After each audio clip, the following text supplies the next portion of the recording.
Momento para saludar ya con el doctor Mauricio Alarcón, analista político, director ejecutivo de la Fundación Ciudadanía y Desarrollo.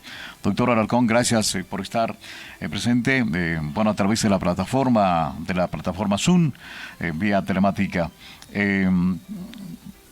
Sobre todo, plantearle la primera inquietud, estas acciones que ha tomado el presidente de la República. Acabamos de dar lectura a un boletín sobre el estado de excepción en Guayas y Esmeraldas, y desde luego con este toque de queda se afectan ciertos derechos ciudadanos. Entonces, la tarea de tratar de controlar todo esto que estamos viviendo, la ciudadanía es la que está en medio de esta situación, de estas acciones de que están alarmando la paz, la tranquilidad ciudadana. Estos son los pasos que se debe tomar. ¿Cuál es su análisis, doctor Alarcón? Buenos días. Si gusto estar aquí con ustedes. Creo que el punto de partida es conocer si efectivamente el gobierno tiene un plan de seguridad que pueda ser aplicado en medio de un estado de excepción. Varios expertos en la materia han señalado que estamos por el quinto estado de excepción en 17 meses y que los resultados en su implementación no han sido los esperados. Mira que el último, que permitió que militares salgan, entre otras provincias, en la provincia del Guayas, no arrojó mayor resultado en cuanto a una mejora en la seguridad o en la integridad física de la ciudadanía. Seguíamos viendo prácticamente a diario los casos de sicariato, de asesinatos y los asaltos a mano armada a plena luz del día.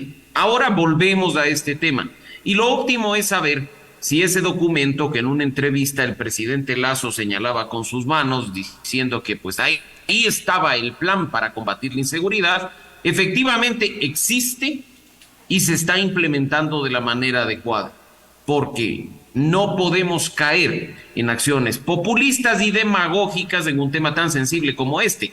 ¿A qué me refiero? A, por ejemplo, decir que contamos con nuevos elementos en las fuerzas policiales, pero no contamos con recursos para dotarles a que realicen efectivamente su trabajo. Estamos, como aunque a algunos les ha resultado chocantes mensajes en redes sociales, exponiendo a elementos de la policía, cuando sabemos que del otro lado el crimen organizado cuenta con tecnología de punta en cuanto a armamento, poniendo en riesgo al país entero.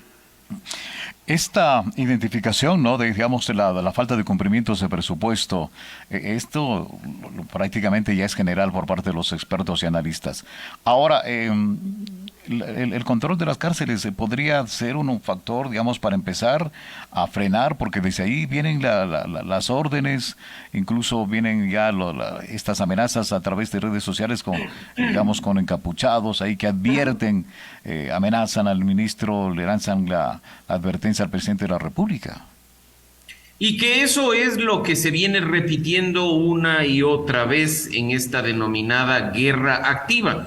Guerra entre los grupos del crimen organizado y el Estado en general. Por ello, la respuesta no puede ser simplemente firmar un decreto de estado de excepción o pedirle a la gente que se cuide, mucho menos cuando incluso otros funcionarios de gobierno, como el secretario de Comunicación o algunos otros funcionarios y altas autoridades, dicen que el problema es de la prensa, que no comunica lo positivo, o que el problema es de los ciudadanos, que no vemos lo maravilloso del paisaje y nos enfocamos solamente en lo malo.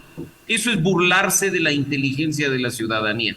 Y lo óptimo en este caso es trabajar de manera firme en acciones que nos permitan, al menos a quienes estamos en situación de vulnerabilidad, el ciudadano común, aquel que tiene su negocio, aquel que está movilizándose en el transporte público, o aquel que ya ha sido amenazado por extorsionadores a través de sus redes sociales o de su celular, que sientan que alguien se preocupa por ellos. Eso es algo que hasta el momento lamentablemente no hemos visto. Y no sacamos nada con publicar una foto desde la cuenta de presidencia diciendo aquí instalados, sesionando en un análisis profundo de la situación, porque de análisis y de evaluaciones ya el país está cansado. Necesitamos acciones concretas que nos permitan a nosotros sentirnos más seguros.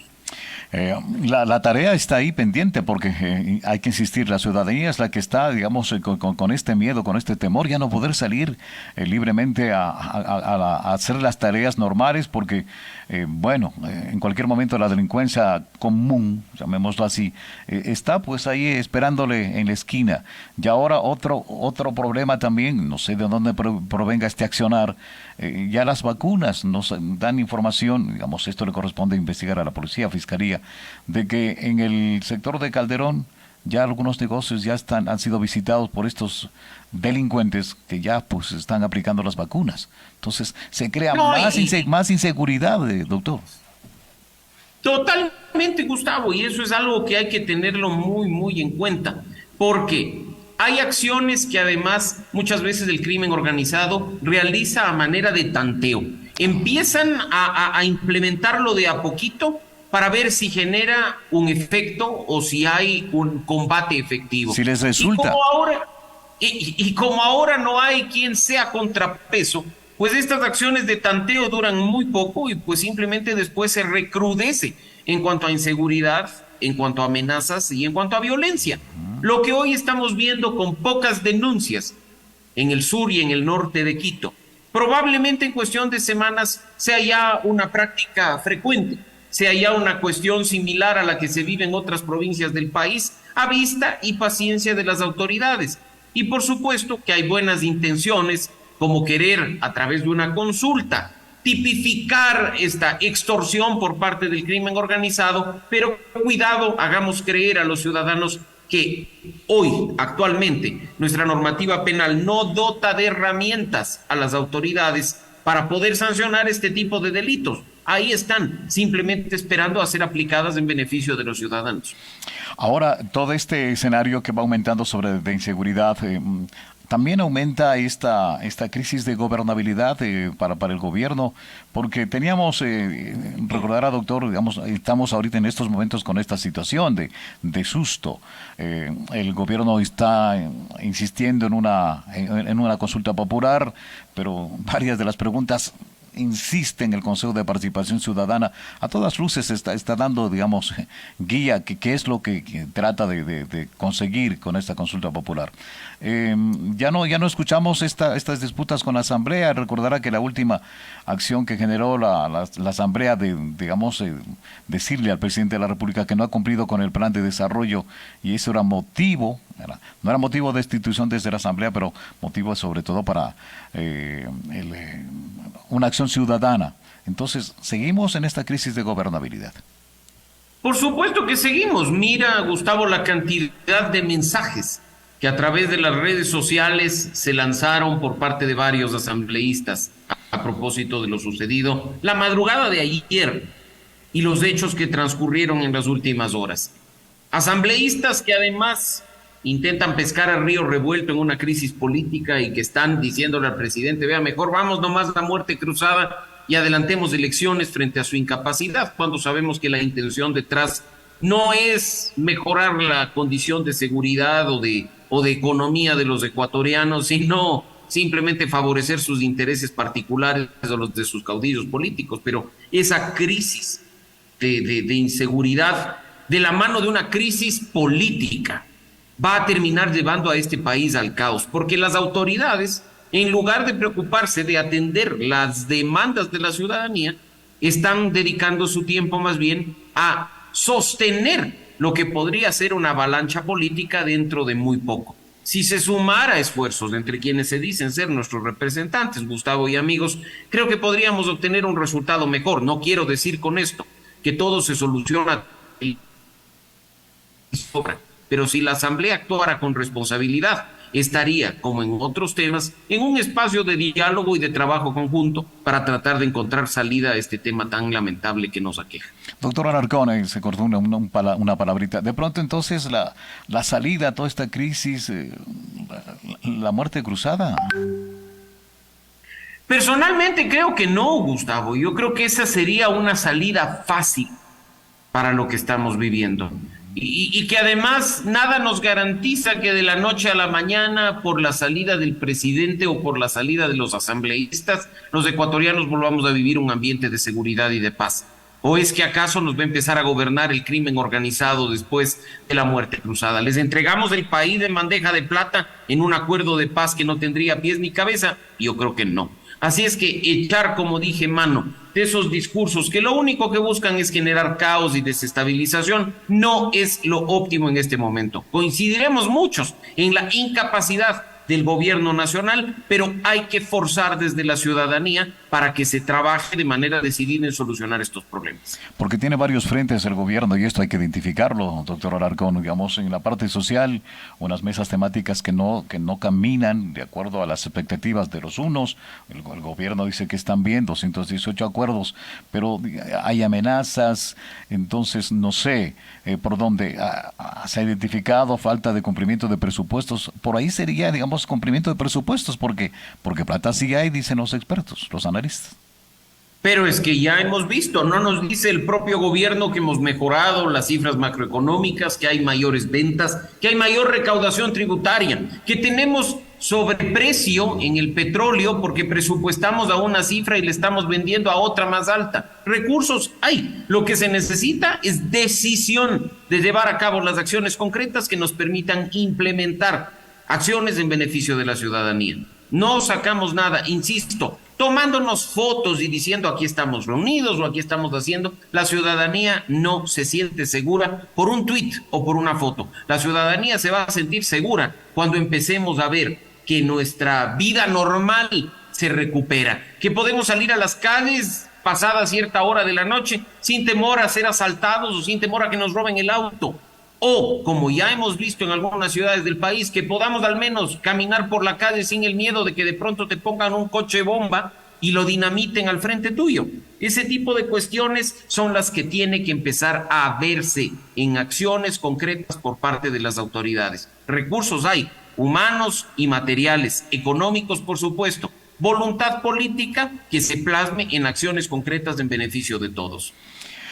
El trabajo siempre se está identificando desde el análisis lo que tiene que hacer el gobierno. La ciudadanía, desde la observación ciudadana, doctor Alarcón, la ciudadanía podría colaborar en algo, sobre todo para tratar de frenar esto. No sé, estar más organizados dentro del barrio. Estar con estas brigadas comunitarias, pero ponía, digamos, así el análisis de mañana que, bueno, nos organizamos en el barrio, salimos a combatir, pero los delincuentes tienen armas, pues.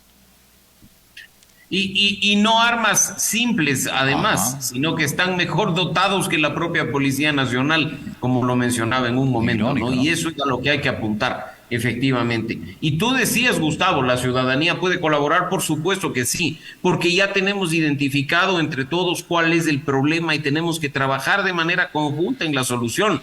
No quiero decir yo que hay que armar a los ciudadanos o formar brigadas armadas desde la ciudadanía para combatir la delincuencia, pero trabajar en las soluciones demanda un esfuerzo colectivo cuando ya hemos visto que la capacidad en el gobierno y en sus funcionarios y altas autoridades es insuficiente o es reducida.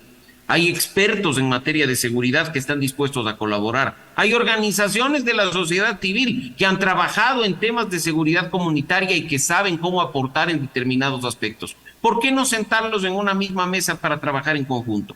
¿Por qué no revisar aquellos informes de las misiones y comisiones a favor de la pacificación que ha tenido lugar en nuestro país durante tanto tiempo? Esas recomendaciones tienen que ser implementadas, o es que esperamos que se genere nuevamente el caos para provocar estos espacios de diálogo cuyo resultado ya sabemos cómo es.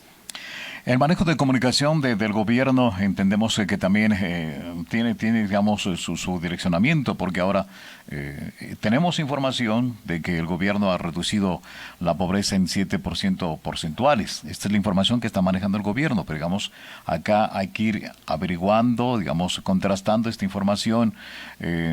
Se habla de cerca de 500,000 plazas de empleo.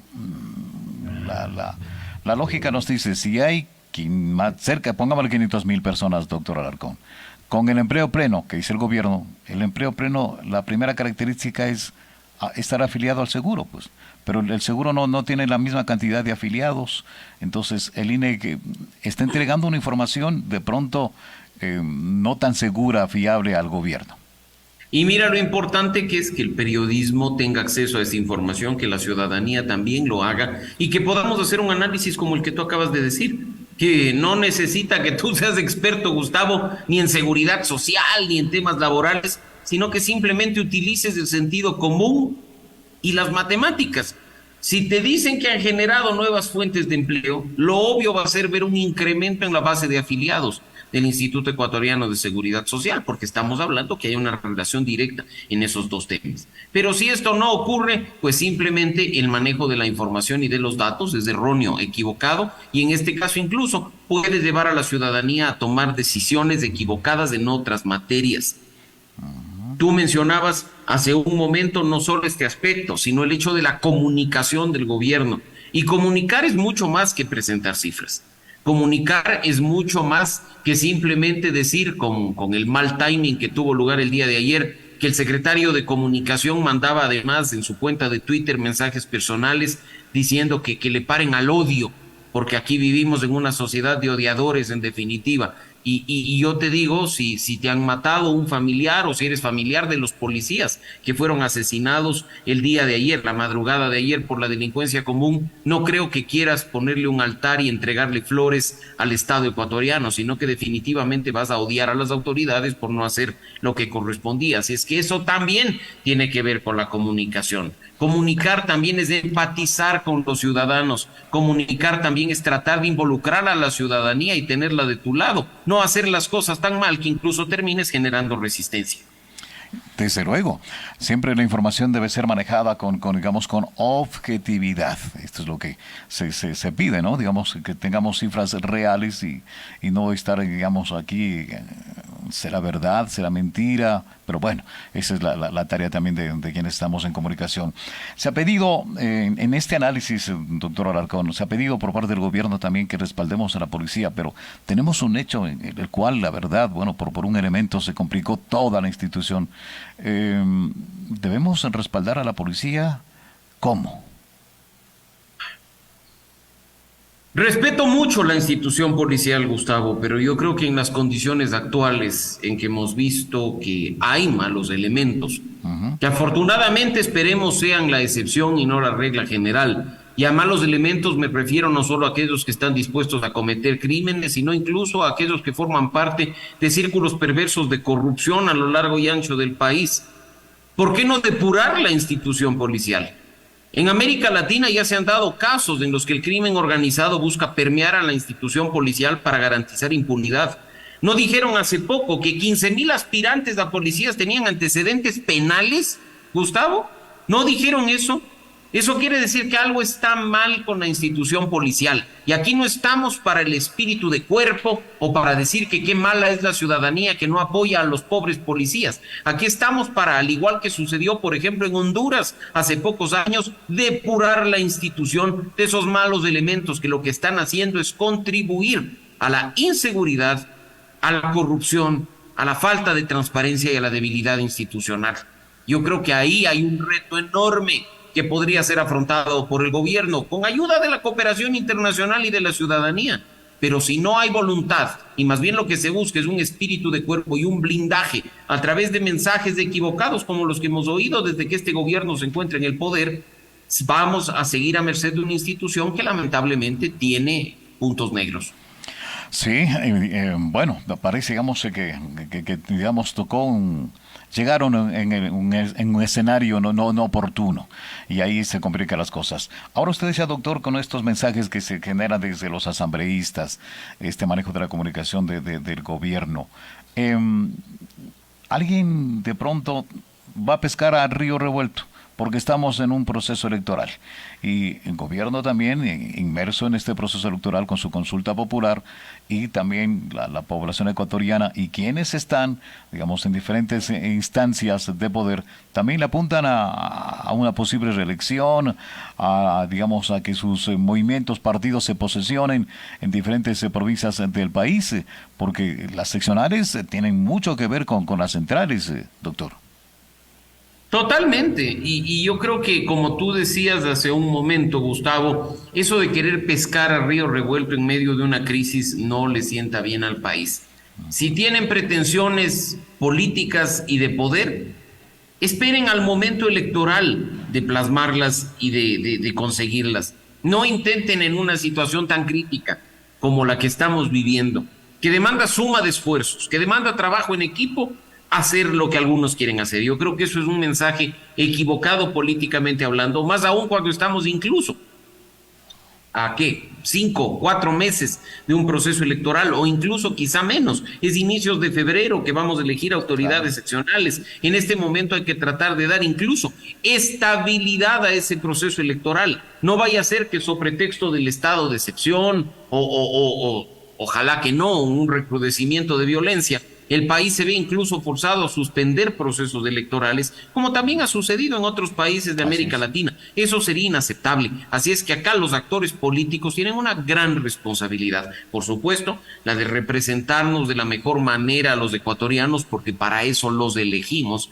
pero por otro, tratar de hacer equipo y de articular acciones en beneficio de todos. Gobierno nacional, Asamblea Nacional, gobiernos locales. Por supuesto, sí, las competencias constitucionales, si yo me encargo de la seguridad o no, de acuerdo a lo que dice la Constitución, lo cierto es que hay cuestiones que sí se pueden hacer y que si hacemos equipo, despojándonos de esas camisetas políticas o de los colores y de las banderas, pensando en el país y en la ciudadanía, creo que podremos alcanzar algo del resultado positivo al menos. Y como ya se ha hecho este llamado, ¿no? La corresponsabilidad es altísima para la ciudadanía, que ahora sí debe ver bien, escuchar clarito, escuchar bien todas estas propuestas que estamos escuchando, pues, por parte de los diferentes candidatos a las diferentes dignidades.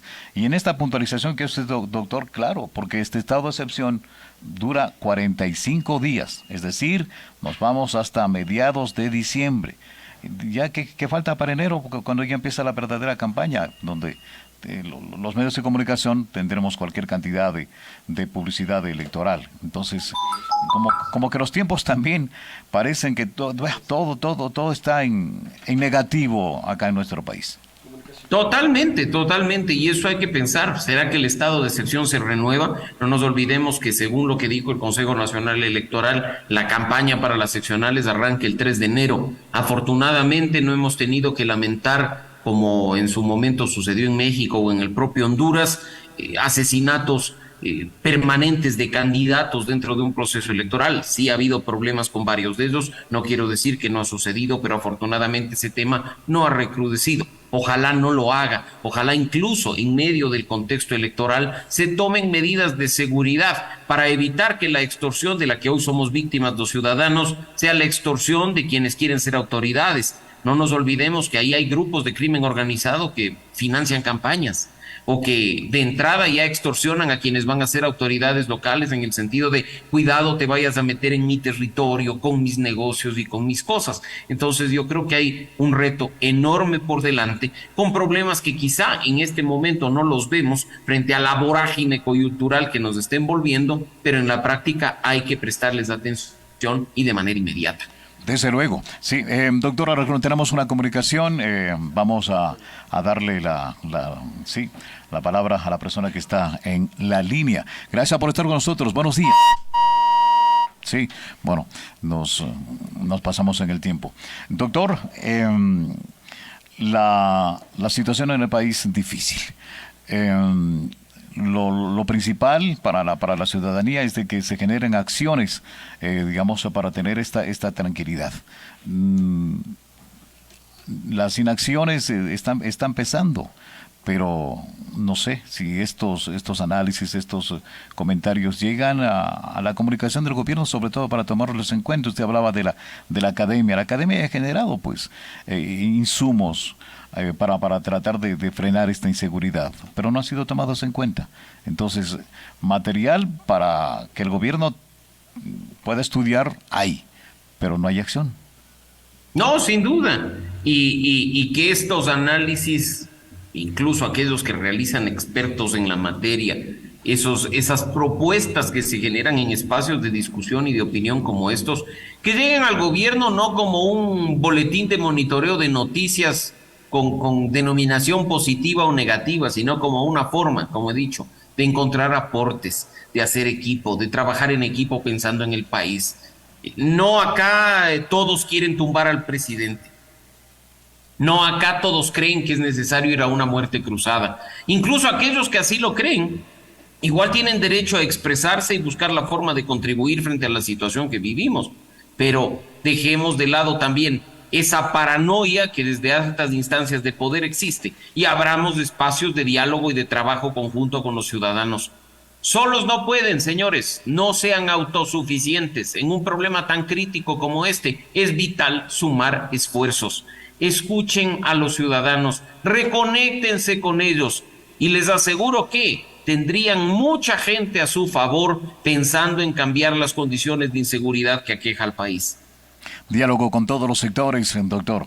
Queremos agradecerle al doctor Mauricio Alarcón Salvador por, digamos, siempre importantes comentarios, criterios. Doctor, gracias. Siempre un gusto, Gustavo, un buen día para ti y para nuestra audiencia de La Poderosa. Gracias al doctor Mauricio Alarcón, analista político, director ejecutivo de la Fundación Ciudadanía y Desarrollo.